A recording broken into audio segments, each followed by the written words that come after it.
Now this looks like it is currently a tire shop.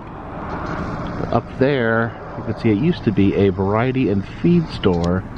And look at what a variety they have. They have a horse, a cow, a dog, a cat, a bird, and a human. Hey you all, Carpetbagger here, coming to you live from the south. More specifically, Rabbit Town, Georgia, or at least the former area known as Rabbit Town, Georgia. Technically we are in Gainesville, Georgia. But this area that we're currently standing in was once known as Rabbit Town before the town was absorbed by the much larger Gainesville, Georgia. And it was known as Rabbit Town because the good people of Rabbit Town would farm and harvest rabbits that would be used for eating rabbits. And to commemorate this, to commemorate the former town, the citizens of the former Rabbit Town have erected this, a 20-foot rabbit monument. Let's take a look at this.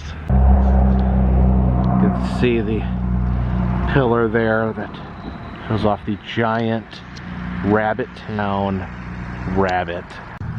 You look into his little rabbit eye there. Just kind of take in the majesty of the giant rabbit.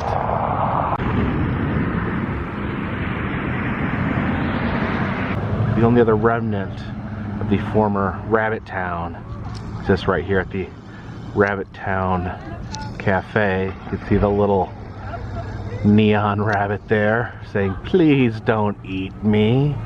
But there is no time for rabbit eating right now, because we must head south. Follow me.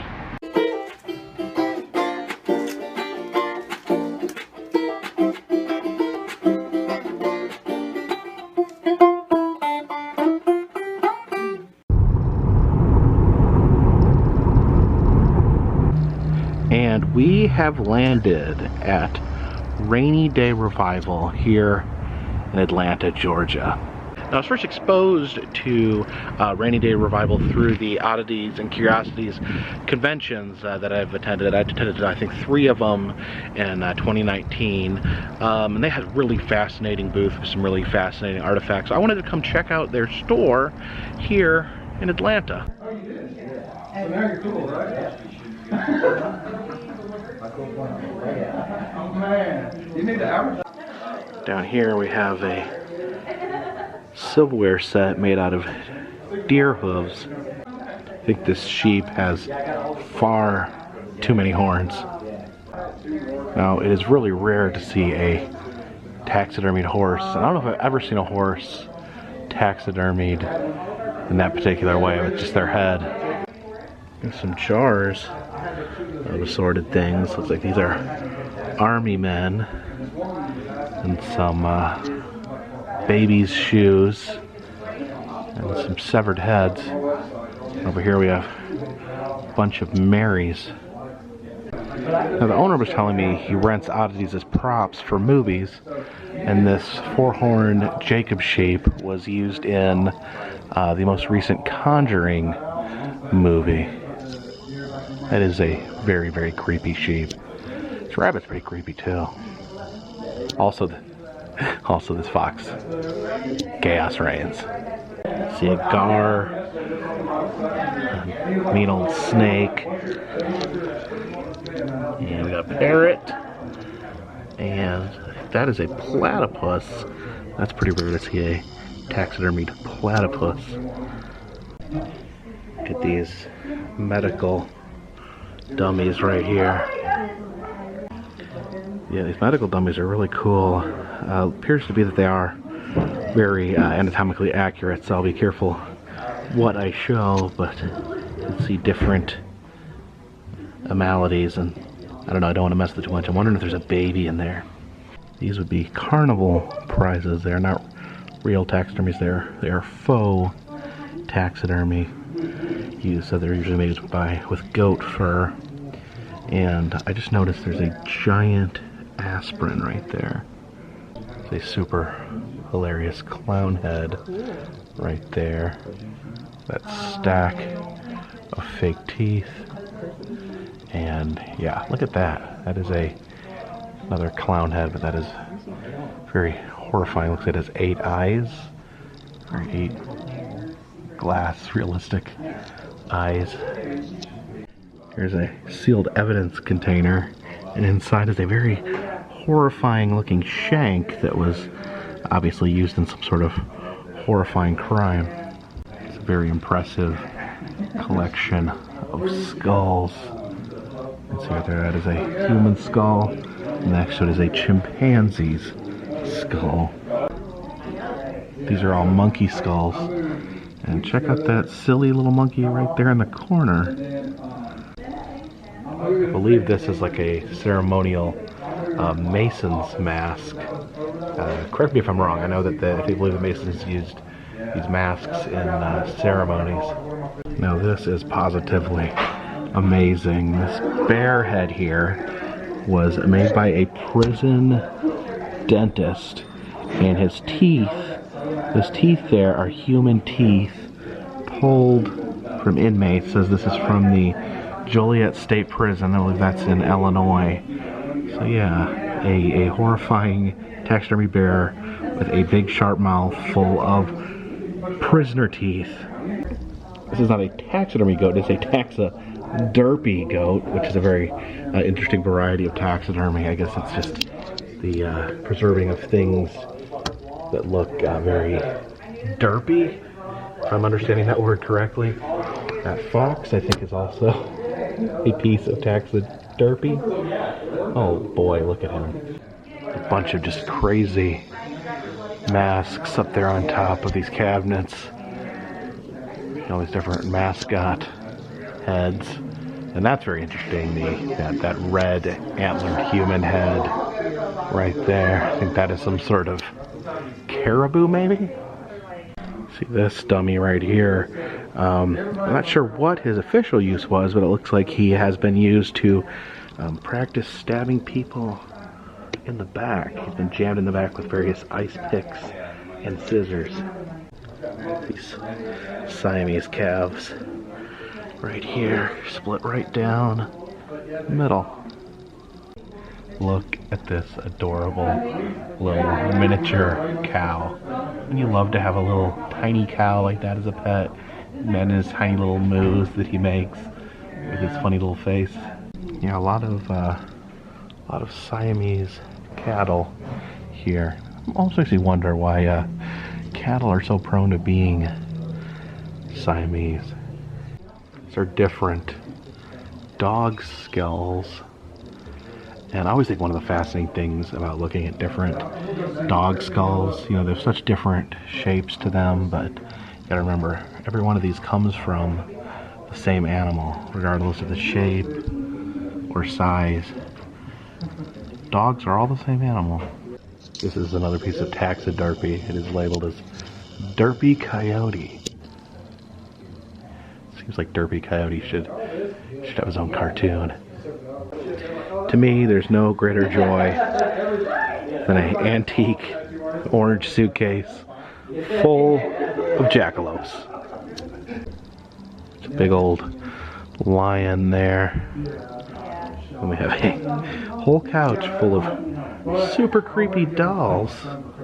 And a little baby giraffe there, wrapped up in flickering lights.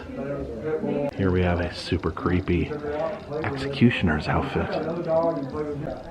Looks like this here's a little baby CPR dummy. Yeah, these medical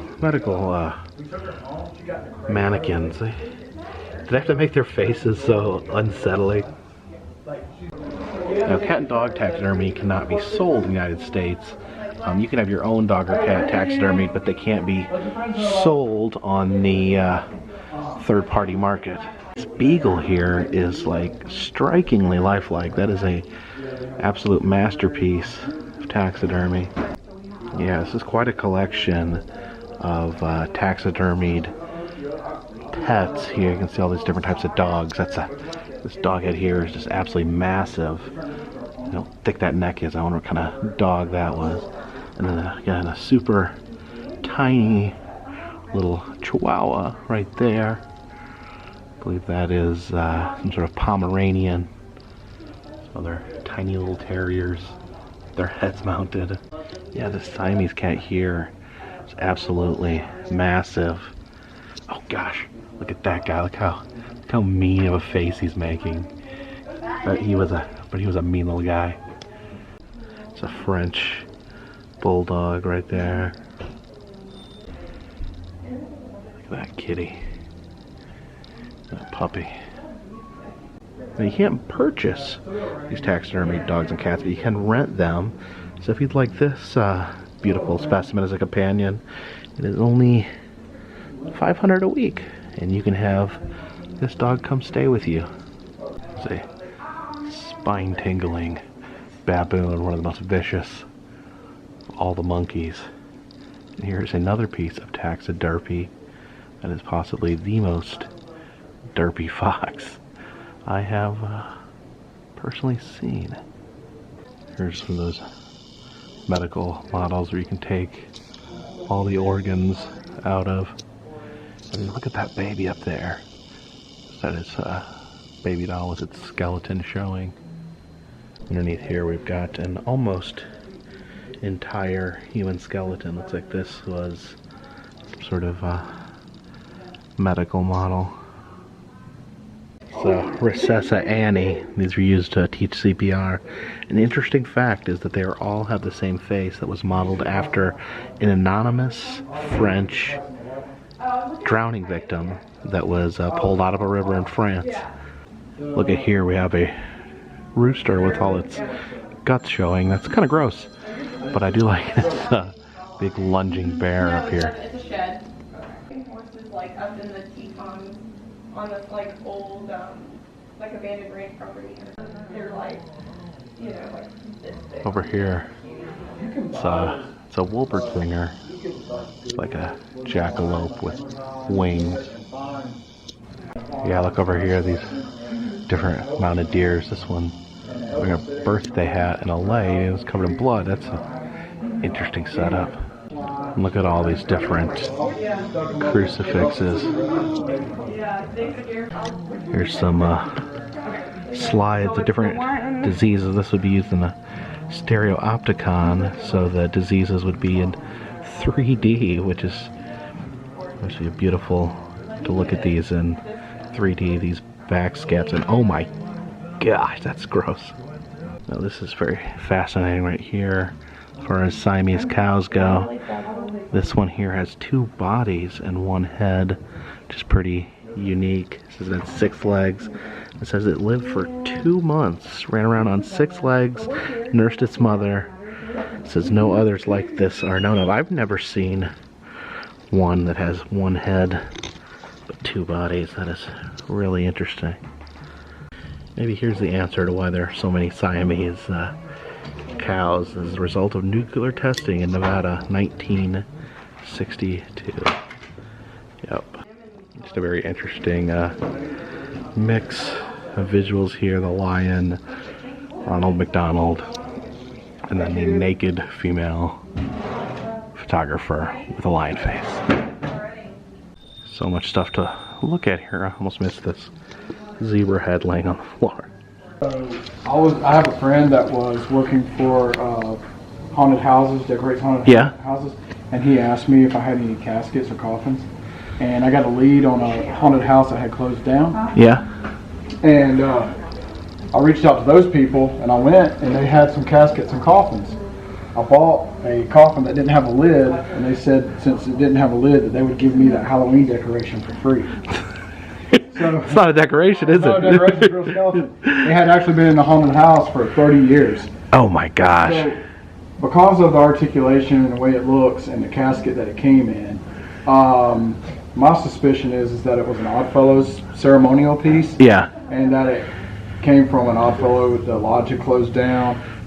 You know, the guy probably died, ended up in somebody's collection at an estate sale, and then just lost touch with the fact that it was a real human skeleton. Yeah. So I inquired after I got that skeleton. I met the guy in a Walmart parking lot, grabbed the skeleton, and then I inquired about other Halloween decorations that he might have. And he told me that he had a big styrofoam skeleton, but nothing made out of whatever that's made out of. It's a little Donald Duck kitty ride for outside a grocery store. And then a skeleton of a 16-year-old girl from India. Oh, look at that right there. She's got a little trident. Little beaver there. That's a pretty adorable jar of fun right there. Little beaver. This is like a magician's box right here where they'd put their assistant in and then chop them into pieces. If they got a rabbit head and a clown. See the little blue mannequins there. And then up here we got a shrine to several different religious figures. We got Jesus, there's Buddha, and a Hindu goddess of some sort.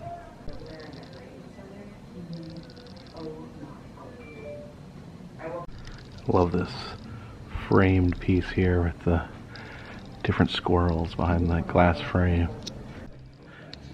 Now here's a restraint chair from the Central State Hospital in Milledgeville. It's not that far from here. This wonderful flashing clown here. You can see his nose lights up. And I got some toys in here, little treats and prizes. Let's Well done, well done. What'd he say? Remember the clown with the big fat belly? Wow.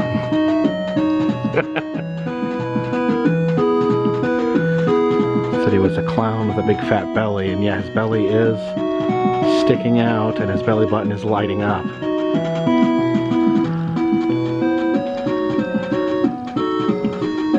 Alright, let's see what I got from the clown with the big fat belly. Alright, appears to be a little keychain with a little sandal on it. Alright, appreciate you guys joining me here today at Rainy Day Revival, an amazing oddity shop here in the Atlanta, Georgia area. Definitely love some of the Bizzare taxidermy they have, as well as other strange, unusual items. If you would like to see other places I've been, other oddity shops, other museums, other roadside attractions, amusement parks, all that information is in the description. I have an interactive map that'll show you all the different places I've been, and you can make suggestions on where I should go next. Also, while you're down there, if you'd like to help support the channel, consider buying a t-shirt, consider donating to Patreon. A $3 or more donation will get you a postcard once a month. Also, I'm now selling smashed pennies in my Etsy shop. But until next time, this one's in the bag.